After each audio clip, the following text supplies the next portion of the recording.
Ideas for new business venture occur every day and everywhere. Some go far, others never take off. Ideas are at the heart of development because they allow economies to grow and improve people's lives. Regulations determine whether good ideas can kick off and thrive or falter and just simply wither away. Now, in the past 12 episodes, we have focused on several sectors and aspects of doing business in Botswana.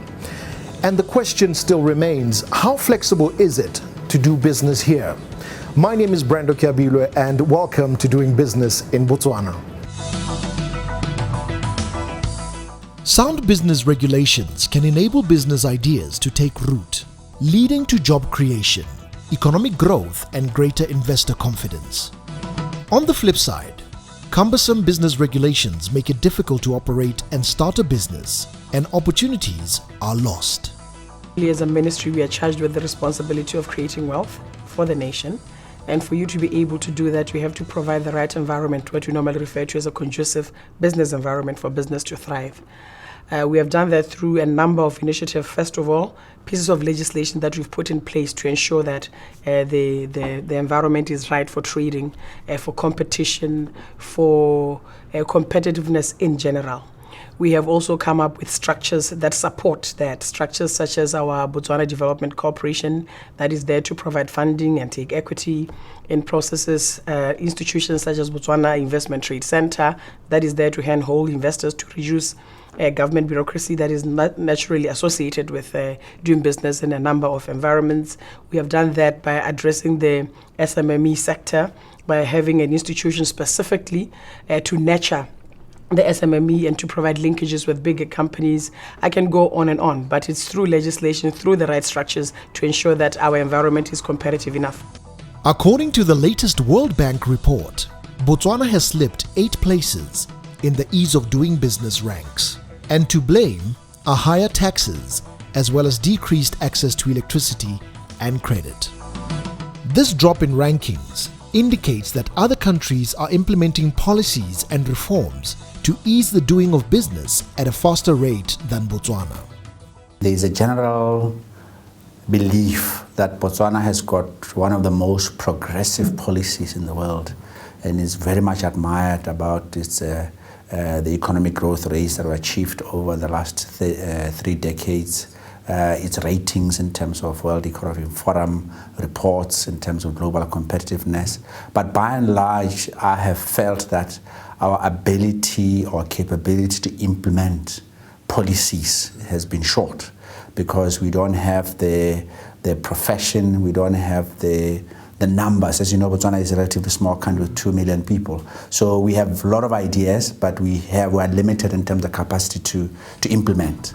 The laws that determine how easily a business can be started, the efficiency with which contracts are enforced, administration, paperwork for imports and exports all impact on how entrepreneurs conduct business, and their survival is also determined by these laws. In Botswana, small and medium enterprises now account for the largest share of employment. However, availability of credit is a major concern. Some of the requirements put by the banks for young entrepreneurs are way too high. And if I'm starting a business, what you're asking me is for somebody who already has been in business. 90% of the time, young entrepreneurs, they don't even have a track record. So why would I have a track record if I'm starting? Access to funding as an entrepreneur, when you are starting, half of the time, you realize that people can't really visualize your dream or your opportunity. So half of the time that is tough for them to buy into the idea. So you have to use the little that you have, use the little savings that you have to build the business. In my case, I had to use the university allowance that I was getting paid at that time, which was like about $100 or 800 pula in our currency. So that's one of the main challenges, startup capital. You have a great idea, but startup capital, it's always a big challenge. Although Botswana has dropped in rankings, the country is still in an enviable position.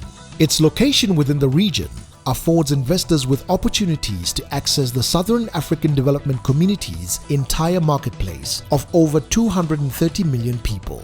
Botswana has vast investment opportunities in several sectors, such as mining, tourism, agriculture, energy, banking, and finance. Opportunities for investment in the mining sector include prospecting, expansion of existing mining projects, new mining projects, beneficiation of minerals, and business opportunities. Botswana is endowed with mineral wealth, that much I can say, because there is no mineral that is not available in Botswana. We see the significant exploration that has taken place in the past 10 to 15 years that has discovered lots of coal in Botswana. Botswana is now ranked the second largest coal deposits in Africa, following after South Africa. The other mineral that we are seeing of significance in this country is copper. We seem to have found Botswana's copper belt, as we know that Zambia is known for its copper. We have the Zambian copper belt and the DRC copper. So Botswana seems to have found also a copper belt. Botswana's richness in minerals and metals comes with its own set of challenges. The country faces a narrow economic structure in the form of over-dependence on the mining sector, in particular diamonds. The Botswana government has over the years built a reputation of stability, good governance, and prudent microeconomic management of diamond revenue. But the need for diversification remains crucial.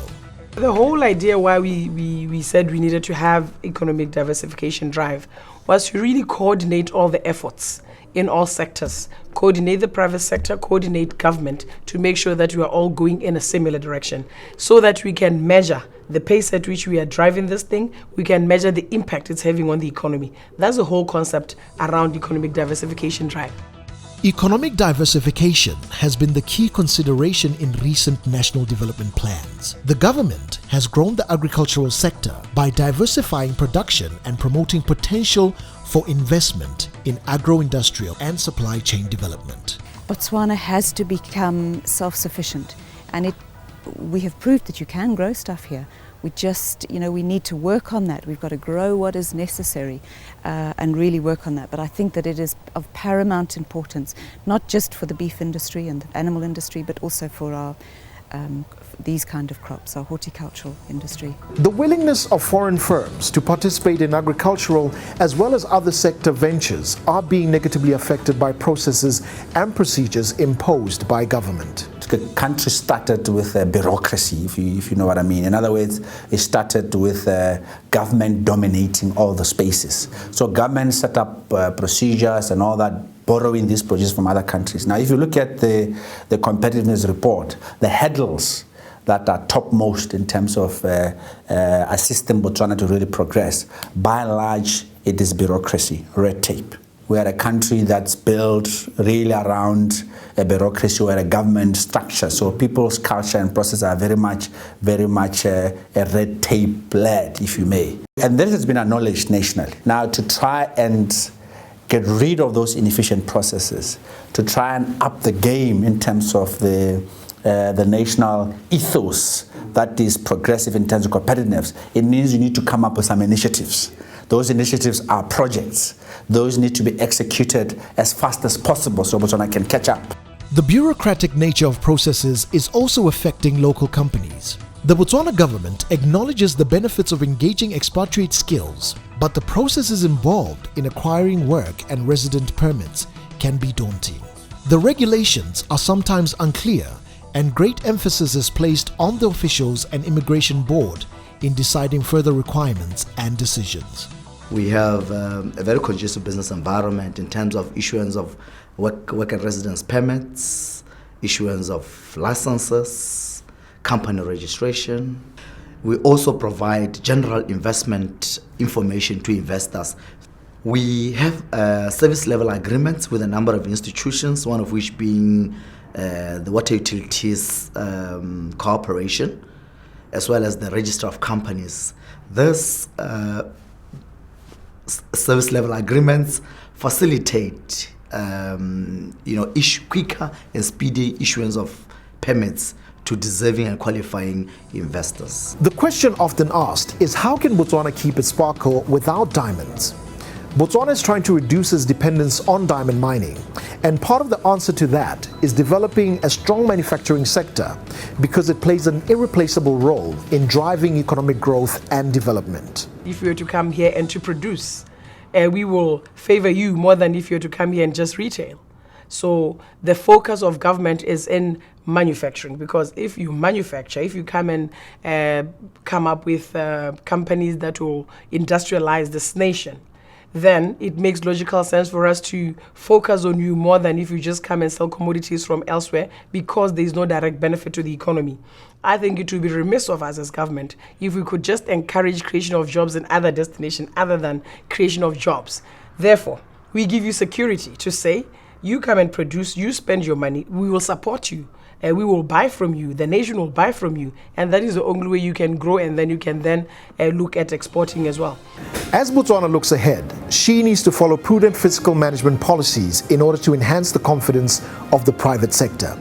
The government also needs to strongly support and develop the SME sector, which is the country's biggest employer. From myself, Brando Kebilwe, thank you for watching, and join me again next week.